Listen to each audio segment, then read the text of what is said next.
Assalamualaikum Sénégal gars yi l'heure est grave bu ñenn ñi di xalaatee nii di comédie lu di di kaflu di jàll wala seen dëgg gis nga fii waxal li nga war a wax defal li nga war a def bu fekkee ne da ngay wax wala da ngay def di si sóoraale ay kaso ay ku la rey ak ku la bañ ku la xas kooku xoolal sa problème la. bu ñu demee guerre nga yor drapeau bi jiitu ñu doon la bal kenn du daw la guerre continue. si kenn jaa Falconi Assad Blondi ëpp ñu ma fit mu tëjee ci kaso bi sama njaboot koy yor. yow Souleymane Faye Diégo nga ne lan nga ne doo guerre parce que lan buñ la tëjee buñ la rayee ku lay yoro sa njaboot yow est-ce que sa papa wala sa yaay ñuy dund bu ñu dundul kan moo la yor Sénégal jiitul woy bu ñu dooree pes ñëpp daw bala fa maa bañ. sa xel ak sa xalaat bi garde ko pour say fans jaajëf Souleymane Faye Diégo mun ngaa woy de mun ngaa woy trop mais affaire de révolution kenn woowu la si kenn xaaru la si boobu ba léegi nag nekkoo ci taxoo ci laale woo ci xoolal na rafet dégg nga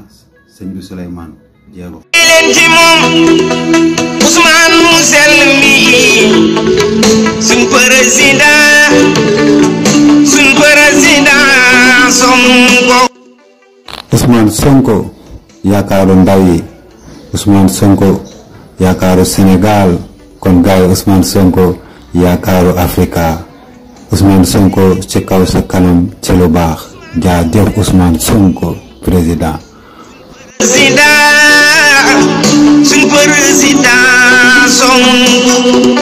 kon gaay Amadou Barrow Sénégal la mooy wone cofeelam ak ànd ak jàppaleem muy président Ousmane Sonko kon gaay bépp ndaw bu conscient bu xam li nga bëgg wala bu bëgg lu baax kon gaay Ousmane Sonko ku ñu war a jàppale la mu jël réew mi Afrique siki. Gaay Sénégal gis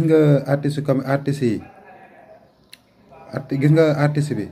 maanaam Souleymane Faye gis ngeen ko nu muy xalaatee ak nu muy gisee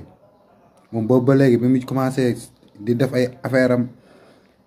di woy sénégalais ko supporté yor ko di ko seetaan di ko promouvoir di ko jàppale ba mu yegsi fii mu egsi lépp Sénégal la xoola Sénégal lu mu ko defal yëpp mais xoola tey lu mu leen di fayee gars yi xaw ma nag nu mu fa demee noonu xaw ma day mbalak xaw ma day caaxaan mais jamono ji yow caaxaan waru la mag du caaxaan borom bejaaw du fo Zil Diégo Faye